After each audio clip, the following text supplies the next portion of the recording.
one little really valuable exercise that you get out of doing this is that it makes it easier to do this one, which is to notice your whole body from head to toe. That one little exercise is super valuable. Getting better, getting more artistically inclined or agile at that little exercise of noticing the whole body within just a couple of seconds allows you then to default to that in times of stress, in times of fear and anxiety. And I'm not talking just about little baby steps of stress that we all have on a day-to-day, but I'm talking about giant leaps of stress, giant encounters with existential fear, giant encounters with the deep emotional issues. Your first go-to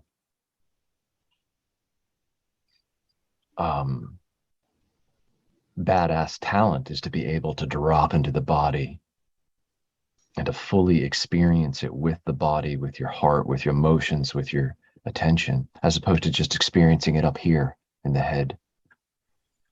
So that's why mindfulness and the art of mindfulness and breathing and being is so important in this work. It's the foundation that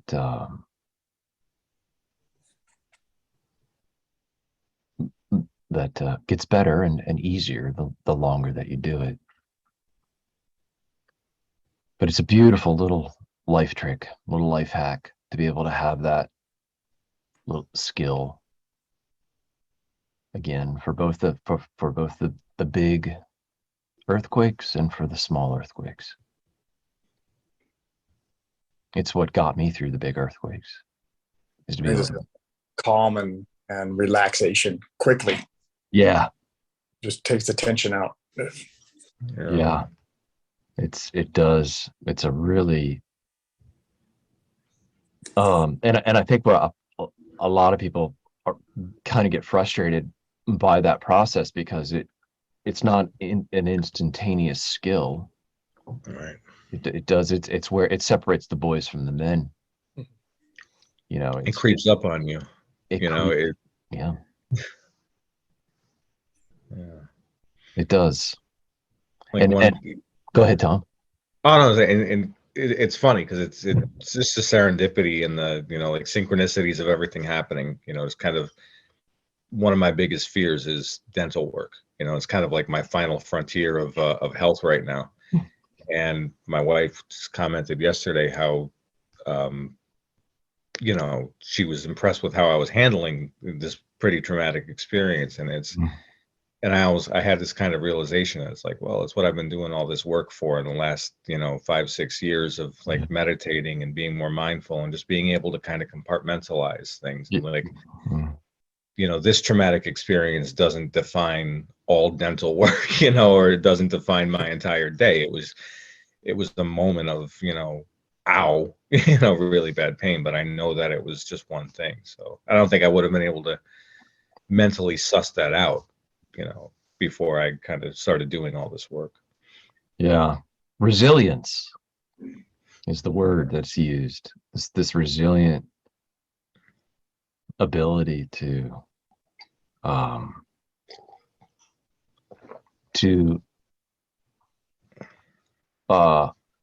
be in that place of your island as best as you can. It works pretty good most of the time, I think, is something I like to say about it. And then once the stress or the trauma, in your case, Tom, and in my case too, this year with the with my operation, you're able to like get through it easier. Again, works pretty good most of the time. I had some rough days after my surgery. I remember waking up the next day and I had, from the anesthesia, I had really body chills and shakes. I was like doing this, Oh, It was awful. Combine that with the pain and the meds and all the rest of that. But what got me through it, man, was like I was able to, like, even in the midst of that, breathe. Okay, and find the emptiness. That's how I do it.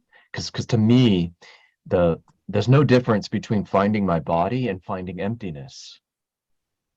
Paradoxically, like when I find my body, that's the gateway into finding the empty, aware consciousness part of my being.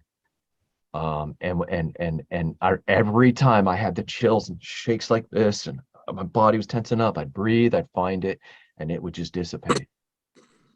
yeah. It didn't, again, not a perfect tool, because of course the aches would come back, but it was at least a way. I had a tool, Yeah. and that's what this stuff is. It's like I was thinking about what happens is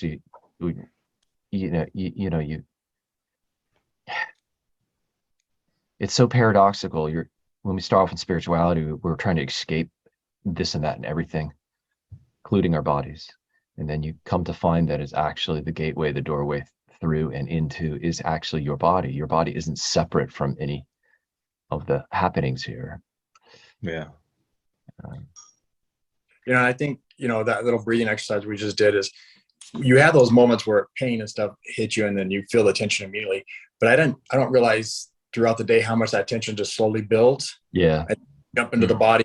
You're like, oh man, my shoulders are really tense, and I didn't realize that. I just was going about my day. I'm a couple hours behind you guys, so I mean, my morning's a little newer, but just right now, I didn't realize how tight my shoulders already were. And I haven't done it.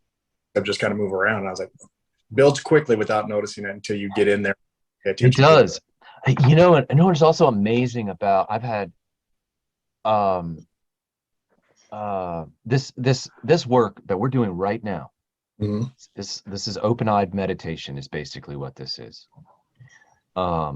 This work really does micro tune you into exactly what you just said there, Robert.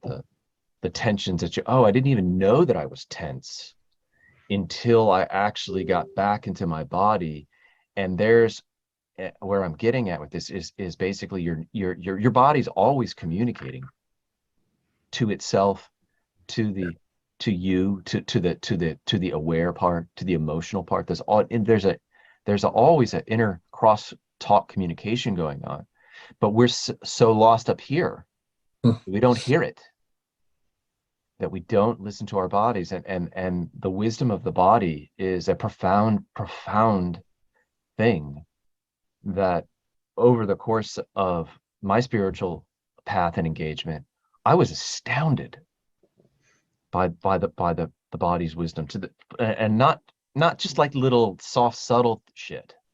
I remember a few times where, like, all of the sudden my body wanted to do these like Tai Chi, yoga, martial arts moves, because I knew that if I did this stretch like this, that would release the tension, and my body just knew how to do it. And I was like, wow, it's like, okay, that's where yoga comes from. It doesn't come from some head. Yoga comes from or martial arts come from the wisdom of the body. So that's can be for a real game changer for a lot of people. And that's what this is for, is like this space, the work that you do, books, gathering with teachers, meditating, mindfulness exercises, all of that helps you to be in tune with it and to get there quicker, so that you don't feel like, oh, you need to go on retreat for 5 days in Costa Rica and then you feel good. Yeah. That's great. But it's much better if you can find the wisdom of the body. So I want to share with you something funny, which I think you guys will appreciate.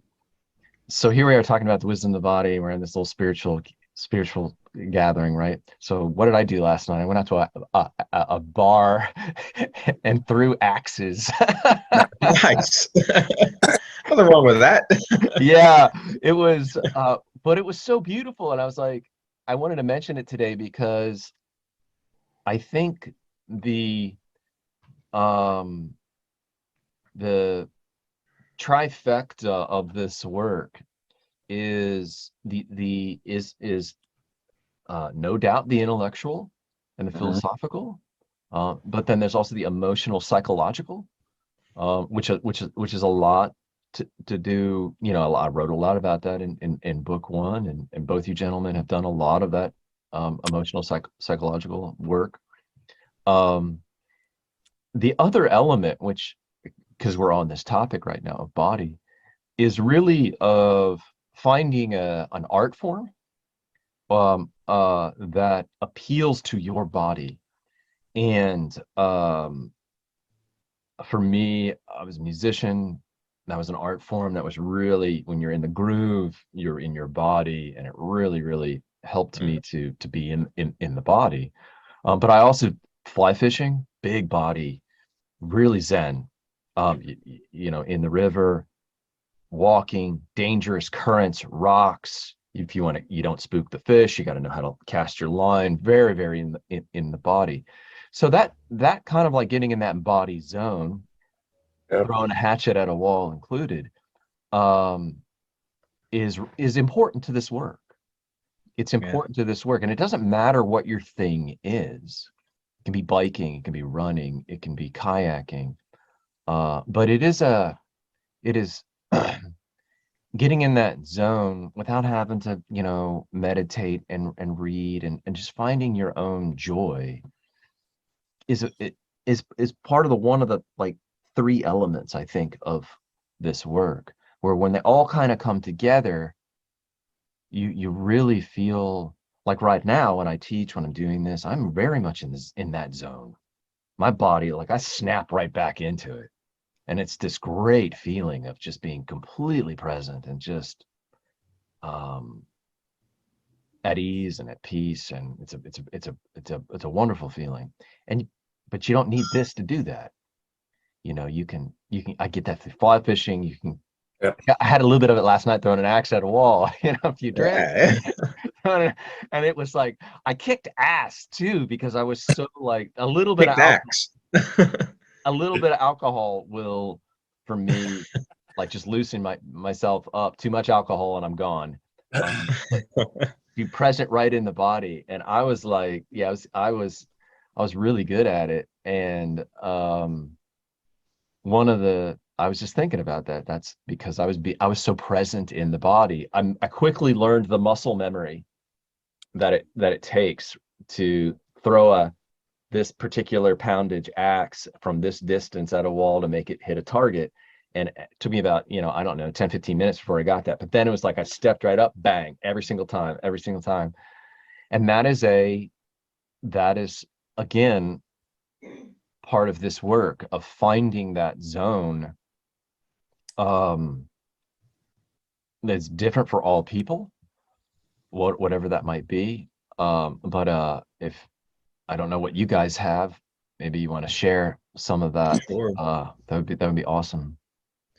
It's just so as I'm hearing all of this, I'm just thinking, just again reinforcing how amazing this universe is once we get into it, because it's just how in sync it is with, I think, even since we spoke, you know, and how my journey has evolved.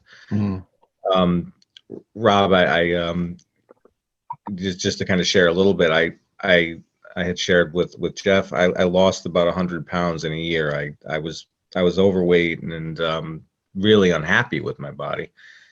And I just kind of started, something clicked where I found that program Noom, and I started looking at my calories and really focusing on what I ate.